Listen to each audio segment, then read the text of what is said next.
भारतीय कॉमिक्स के सभी चाहने वालों को कॉमिक्स एनिमल का सप्रेम नमस्कार। दोस्तों, आज 1 जून 2024 है और आज की ये तारीख बेहद ही खास है क्योंकि आज ही के दिन much earlier today at the stroke of midnight hour when the world was sleeping, Indian comic fans awaken to its very first Raj comic superheroes based web series, और I should rather say YouTube series, and the name is the alliance. जी हाँ दोस्तों, दिन भर के लंबे इंतजार के बाद राज कॉमिक्स बाय संजय गुप्ता के ऑफिशियल यूट्यूब चैनल पर राज कॉमिक्स से ही कुछ प्रोमिनेंट सुपर हीरो कैरेक्टर्स पर बेस्ड ये एपिसोड आधी रात को ब्रॉडकास्ट हुआ। ये कहानी एक सीरीज के तौर पर हमारे सामने आएगी, जिसका पहला एपिसोड जो कि लगभग 30 मिनट्स का है वो फिलहाल अभी रिलीज हुआ है। तो आज हम इसी के बारे में बात करेंगे। तो दोस्तों, जैसे कि आपने एक झलक में देखा, RCSG के ध्वजवाहक श्री संजय गुप्ता द्वारा प्रोड्यूस्ड इस सीरीज का नाम है the alliance.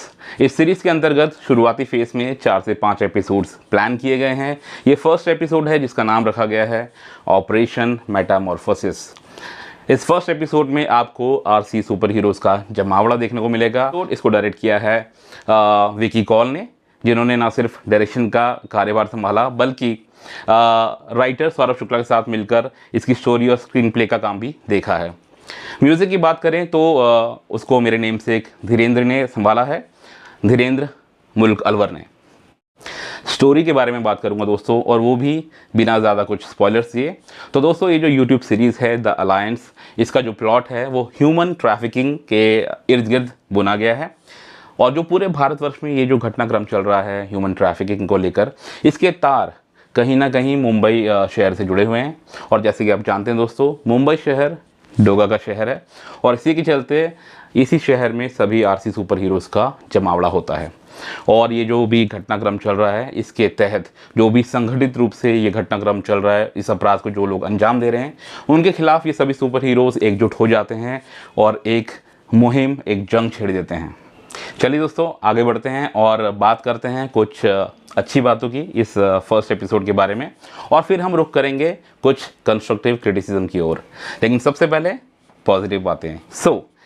Positive thing number 1, देखिए, जब से अनाउंसमेंट हुई है इस फर्स्ट एपिसोड के बारे में, इस मोशन पिक्चर के बारे में, तब से जनता में कुछ मिक्स्ड रिएक्शंस हमने देखने में नज़र आ रहे हैं। हम सोशल मीडिया पे लोगों के रिएक्शंस देख रहे थे, तो काफ़ी मिक्स्ड रिस्पॉन्स है। कईयों को बहुत कुछ एक्सपेक्टेशन थी, कईयों को लगा था कि जैसे कि आज तक कुछ नहीं हुआ, आगे भी शायद ना हो। बहुत ही नेगेटिव आउटलुक लिए हुए लोग थे, काफ़ी कुछ क्रिटिसिज्म भी हो रहा था, और उनमें से काफ़ी कुछ तो अनवेलकमिंग भी था। But anyway, despite all of those hullabaloo, I found this first attempt to be pleasantly surprising। मैं बहुत ही खुश रहा क्योंकि मेरी एक्सपेक्टेशंस को इसने सरपास कर दिया। और मैं आपको फ्रैंकली बता दूं कि मैंने जो अपनी एक्सपेक्टेशंस हैं उसका बार बहुत लो सेट किया था ताकि मुझे ज़्यादा डिसअपॉइंटमेंट ना हो। बट क्वाइट फ्रैंकली ये जो फर्स्ट एपिसोड है काफ़ी बेहतर बनकर उभरा है। नंबर 2, डायलॉग्स बहुत अच्छे लिखे गए हैं। जैसे कि हमारे सुपर हीरोज़ हैं, उनको जो बिफिटिंग डायलॉग्स होते हैं, जो उनकी पर्सनालिटी को और ज़्यादा उभारते हैं, उसी तरह के डायलॉग्स उनको मिले हैं। Beat Doga, beat super commando ध्रुव, तिरंगा, Anthony Gonsalves. Sorry for giving a bit of spoiler, but I think you should be fine with it. तो डायलॉग्स बहुत ही अच्छे तरीके से लिखे गए हैं और उनकी अदायगी भी कुछ उसी अंदाज में हुई है। नंबर 3, एक्शन डायरेक्टर रतन बोस की मैं यहाँ पर ख़ास तौर पे तारीफ़ करना चाहूँगा, क्योंकि एक्शन सीक्वेंसेस, अगर मैं आपको कोई एक चीज़ बतानी हो तो वो इस पूरे एपिसोड की जान है। शानदार एक्शन सीक्वेंसेस हैं, अधिकतर टाइम पूरा रात के दौरान शूट किया गया है। ऐसे में ये जो शानदार एक्शन सीक्वेंसेस इसमें बनाए गए हैं, जहाँ पर डोग और सुपर कमांडो ध्रुव आपराधिक तत्वों से लड़ते हुए दिखाए गए हैं, बहुत ही अमेजिंग तरीके से बनाए गए हैं। और ये माइंड यू, बहुत ही छोटे बजट में बनाई गई मोशन पिक्चर है। इसमें तकरीबन अंदाज़न 35-38 लाख रुपए कुछ लगे हैं। तो इतने कम बजट में इतनी अच्छी मोशन पिक्चर बनकर आना, ये अपने आप में काफ़ी उत्साहवर्धक बात है। मैं इस अटेम्प्ट का वेलकम करूँगा। नंबर 4, अब देखिए, जो कॉमिक फैंस हैं उनके पैशन की बात तो होती है, बट यहाँ पर RCSG टीम ने इस यूट्यूब सीरीज़ को वो बना रहे हैं और उनका भी पैशन काफ़ी अच्छे तरीके से देखने को मिलता है। यहाँ पर ना सिर्फ वेरियस एक्टर एक्ट्रेसेस आप देख सकते हैं, बट यहाँ पर उनके अलावा जो इनकी खुद की टीम है उनमें से भी कुछ लोगों ने एक्टिंग करी है। अब चाहे वो संजय गुप्ता हो, वासु गुप्ता हो या फिर राइटर सौरभ शर्मा, आपको ये लोग भी इस सीरीज़ में इस फर्स्ट एपिसोड में देखने को मिलेंगे। ये थी कुछ अच्छी बातें। अब हम रुख करेंगे अपने एक अहम सेक्शन की ओर, जो कि है कंस्ट्रक्टिव क्रिटिसिज्म से भरपूर। बट मैं थोड़ा बैठ जाता हूँ आराम से इस फीडबैक के लिए। हाँ, अब बैठकर अच्छा लग रहा है। अच्छी बातें बैठकर ही होती हैं आराम से। सजेशन नंबर 1, देखिए, key moments need to be impactful. और मैं इसलिए कह रहा हूँ कि कुछ एक मोमेंट्स किसी भी पिक्चर में ऐसे होते हैं जो कि आपके दिमाग में घर कर जाते हैं, एक लॉन्ग लास्टिंग इम्पैक्ट छोड़ जाते हैं। चाहे वो हीरोज़ के इंट्रोडक्शन शॉट से पहले का जो बिल्डअप होता है वो हो, और फिर स्टाइलिश फ्रेम में सुपर हीरो की जो एंट्री होती है वो ही क्यों ना हो। जो एडिटर हैं हमारे मिस्टर रंका जी, उनको इस दिशा में काम करने की ज़रूरत है। कई सीन्स मुझे ऐसे लगे जहाँ पर अगर थोड़ी बहुत कैंची सही तरीके से चल जाती तो हीरो की जो एंट्री है या फिर उसका एक पर्टिकुलर सीन में आने का जो अंदाज है वो और भी खूबसूरत हो सकता था। सजेशन नंबर 2, मैंने जो एक कमी महसूस की वो थी एक प्रोफेशनल कास्टिंग डायरेक्टर की। देखिए, फिल्म जगत में कहा जाता है कि if you physically look the part, if you match the requirements of a character, then at that point itself half the battle is won। तो यहाँ पर उस दिशा में काफ़ी कुछ काम किए जाने की ज़रूरत महसूस होती है। अब चाहे आप देखिए डोगा की कदकाठी हो या फिर तिरंगा की, वो काफ़ी औसत हाइट के नज़र आते हैं। Superheroes are suppose to be well built, और यही मान्यता रही है सुपर हीरोज़ यूनिवर्स की, तभी तो वो स्क्रीन पे इतने इम्पैक्टफुल लगते हैं।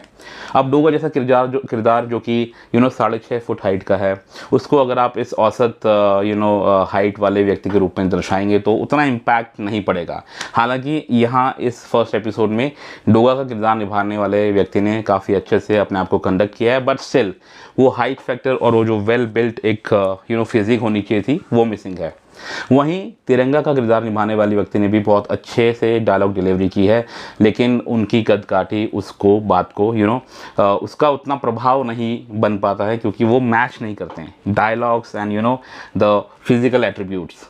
वही चीज़ है। ध्रुव मिस्टर माटा जी ने काफ़ी अच्छा काम किया है ध्रुव के तौर पे, तो उन्होंने फिर भी थोड़ा सा न्याय किया है कैरेक्टर के साथ इस मामले में। सजेशन नंबर 3, देखिए, कॉस्ट्यूम के ऊपर भी काफ़ी कुछ काम किए जाने की ज़रूरत है। आप कॉस्ट्यूम को लाइटली ना लें, क्योंकि यही फर्स्ट देखिए 50% पार्ट तो होता है कि आपको कैरेक्टर जैसा दिखना, तो उसी का अहम रोल कॉस्ट्यूम्स का समावेश भी उसी में आप मान के चलिए, क्योंकि आप कॉस्ट्यूम पहन के ही उस किरदार के करीब पहुंचते हैं। अगर आपके कॉस्ट्यूम ही ठीक नहीं है तो आपकी अच्छी कदकाठी भी उतना फ़र्क पैदा नहीं कर पाएगी। मसलन यहाँ पे डोगा का जो चेस्ट आर्मर है वो थोड़ा सा हास्यास्पद लग रहा था, काफ़ी छोटा सा और वेरी अनयूजुअल लग रहा था, और जो कॉमिक बुक में जिस तरह से दर्शाया गया उससे तो कम्प्लीटली डिफरेंट था। दूसरा जो तिरंगा का फेस मास्क है वो बहुत ही ऐसा लग रहा था जैसे किसी जैसे दादी अम्मा स्वेटर वगैरह बुनते हैं तो हाथ के बुने हुए स्वेटर और टोपी जैसे होते हैं, वो आपको गर्मी तो प्रदान करते हैं सर्दी के मौसम में, लेकिन उसमें वो फिनिशिंग नहीं होती जो कि रेडीमेड कपड़ों में होती है। तो वैसा कुछ डिफरेंस मुझे नज़र आया। तो face mask needed to be a little more accurate, बिल्कुल फेस को फिट करता हुआ होना चाहिए था, ऐसा उभरा टाइप का नहीं होना चाहिए था। एंड सिमिलरली ध्रुव की ड्रेस भी अपर बॉडी ये जो टॉर्सो है उसका वो ठीक था, उसमें जो कॉस्ट्यूम बनाया गया था, बट अगेन उसकी फिनिशिंग थोड़ी सी ठीक नहीं लगी मुझे। यहाँ पर जिस तरह से ध्रुव का कॉस्ट्यूम बकल अप हो रहा था, जुड़ रहा था पीछे से, और साइड जो हैंडल बार्स की साइड जो कवच बॉडी कमर से नीचे जा रहा था, उसमें भी फिनिशिंग की थोड़ी कमी थी। तो इन सब चीज़ों को दूर करने की दरकार है, उन पर काम किया जाना चाहिए। सजेशन नंबर 4, एंथनी गोन्जाल्वेस जो कि एक क्रिश्चियन बैकग्राउंड का सुपर हीरो है, उसको श्रीमद् भागवत गीता से कोई एक श्लोक, कोई एक वाक्य वहाँ से जो श्री कृष्ण ने बात कही थी उसका उदाहरण देते हुए दिखाया गया है। अब देखिए, आप मुझ पर उंगलियां मत उठाइएगा क्योंकि मैं एक बहुत ही ओपन माइंडेड व्यक्ति हूँ, बट पल्प फिक्शन में जो कि ये सुपर हीरो जॉनर है खासकर, वहाँ पे कुछ चीज़ें अगर कन्वेंशनल तरीके से हों तो ज़्यादा इम्पैक्ट पैदा करती हैं। अगर यहाँ पर एंथनी गोन्जाल्वेस को एकदम थोड़ा टाइपकास्ट करके भी दिखाया जाता शुरुआती फेस में तो वो बिल्कुल चलता, बाकी एंथनी का काम मस्त लगा, मतलब जब भी उसकी एंट्री होती है काफ़ी इम्पैक्टफुल तरीके से होती है, और थोड़ी सी और गंभीरता और संजीदगी अगर वो अपने फेशियल एक्सप्रेशन में लाएं, इवन दो वो एक मुर्दा है, मतलब सजीव व्यक्ति ऑफ कोर्स एक डिफरेंट तरीके से बात करता है, लेकिन अगर आपको एक डरावना माहौल चाहिए, किसी मुर्दे के अंदर से बोलता हो कोई ऐसी पावर है, तो उस पर काम किया जाना ज़रूरी है। वेल, सजेशन नंबर 5, RCSG की सोशल मीडिया टीम ने यहाँ भी निराश किया है। मतलब आज के ज़माने में अगर आप प्रमोशन को लेकर स्ट्रगल कर रहे हैं, खासकर सोशल मीडिया पर, then you need to focus on this area big time. ये डेट काफ़ी टाइम से बताई गई थी कि 29 मई को ये ब्रॉडकास्ट किया जाएगा RCSG के ऑफिशियल यूट्यूब चैनल पर, बट इतनी तैयारियों के बावजूद उनकी जो सोशल मीडिया टीम है वो असफल साबित हुई ये बताने में कि दिन के किस घंटे किस एग्जैक्ट टाइम पर इस चीज़ को ब्रॉडकास्ट किया जाएगा। उसके फलस्वरूप पूरे दिन भर कॉमिक्स प्रेमी इस उधेड़-बुन में लगे रहे कि कब आएगा। दे वर केप्ट एट टेंटरहुक्स, जो कि अच्छी बात नहीं है। आई थिंक आज की डेट में अगर आप एक यूट्यूब वीडियो को प्रीमियर करने के लिए, उसको शेड्यूल करने के लिए स्ट्रगल कर रहे हैं, तो आपको अपने गिरेबान में झांकने की आवश्यकता है। सजेशन नंबर 6, देखिए ये जो सब्सक्रिप्शन वाला मुद्दा है उस पर मैं अपनी राय रखना चाहूँगा। किसी भी मार्केटिंग मिक्स में प्रमोशन एक बहुत ही अहम एलिमेंट होता है। आपको सबसे पहले अपने प्रोडक्ट को अपनी टारगेट ऑडियंस तक ले जाना पड़ता है। पहले उनको आदत डलवाओ अपने प्रोडक्ट की, उनको फर्स्ट अप एक्सपीरियंस दिलवाओ कि आप अगर आपका प्रोडक्ट अच्छा है तो उसके बाद वो अपने आप उसको पैसा खर्च करके खरीदेंगे। लेकिन शुरुआती प्रमोशनल दौर में अगर आपको कोई चीज़ फ्री ऑफ कॉस्ट भी उपलब्ध करानी पड़े लॉन्ग टर्म विजन को ध्यान में रखते हुए, तो आई थिंक वो बहुत ही अच्छा मूव है। यहाँ पर इनकी सोशल मीडिया टीम मात खा गई। हालांकि कम बजट में बनी हुई है, लेकिन वो भी एक सब्सटेंशियल अमाउंट है जो कि इस फर्स्ट एपिसोड को बनाने में खर्च हुआ है, जो भी 35-36 लाख रुपये कहा जा रहा है कि खर्च हुए हैं। लेकिन उसकी भरपाई आप इस तरह से नहीं कर पाएंगे, क्योंकि आप अपने सब्सक्राइबर बेस को देखिए, उसमें से भी अगर मेंबर्स ओनली आप कर देंगे तो आप कितना ROI निकाल पाएंगे। बाकायदा मतलब इन सब चीज़ों को एक तरफ कर दिया जाए तो मेरा कहना यह है कि पहला फोकस जो भी निर्माताओं का है वो होना चाहिए था एक वाइडर ऑडियंस तक पहुंचने का। रीच पे फोकस किया जाना ज़्यादा ज़रूरी था। सिर्फ मेंबर्स ओनली देखेंगे तो वो छिटपुटी हैं, बहुत ही लिमिटेड नंबर्स में मौजूद हैं। लेकिन अगर एक वाइडर ऑडियंस को बिना किसी सब्सक्रिप्शन के, बिना किसी पैसे दिए अगर ये कंटेंट देखने को मिले और वो उसको पसंद करें, तो आने वाले टाइम में आप डेफिनेटली उस पर एक प्राइस टैग रख सकते हैं। And last but not the least in any which way, feedback और सजेशन नंबर 7, हाँ उंगलियां बराबर दिख रही हैं, 7। देखिए मेरी RCSG टीम से गुजारिश है, जब आप हमारे प्रिय, हमारे चहेते, हमारे आराध्य श्री संजय गुप्ता जी को कोई किरदार दे रहे हैं, चाहे वो छोटा सा ही रोल क्यों ना हो अपनी मूवी में और उनकी खुद की मूवी में, तो प्लीज़ उनको एटलीस्ट 2-4 डायलॉग तो दो यार। हम लोग उनको सुनने के लिए इतने आतुर रहते हैं और आपने यहाँ पर इतनी बड़ी गुस्ताखी कर दी। ये तो अनएक्सेप्टेबल है साहब, टोटली अनएक्सेप्टेबल। ऐसा नहीं चलेगा, उनको 2-3 डायलॉग्स तो दो यार, मतलब हम भी उनकी संवाद अदायगी को देखना चाहते हैं। आज फिलहाल बस इतना ही कुछ अच्छा बुरा मुझे कहना था। जो भी फर्स्ट एपिसोड को देखकर फर्स्ट इंप्रेशन मुझ पर पड़ा, उसके आधार पर जो भी विचार मन में उमड़े वो मैंने आपके साथ साझा कर दिए हैं। और मैं भी इंतज़ार करूँगा अपने दोस्तों का, आप जो भी इस वीडियो को देख रहे हैं, प्लीज़ अपने अपने व्यूज़ मेरे साथ साझा करें, क्योंकि आई एम श्योर आप में से अधिकांश लोगों ने ये वीडियो देख लिया है। So please please type in your responses in the comment box and let me know of what you think about this episode।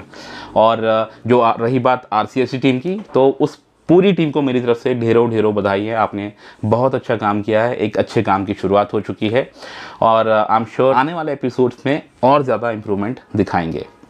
तो चलिए दोस्तों, इसी नोट के साथ मैं आप सभी से विदा लेता हूँ और जल्दी मिलूँगा कॉमिक्स से जुड़ी हुई कुछ और बातों के साथ। तब तक के लिए please take care and goodbye।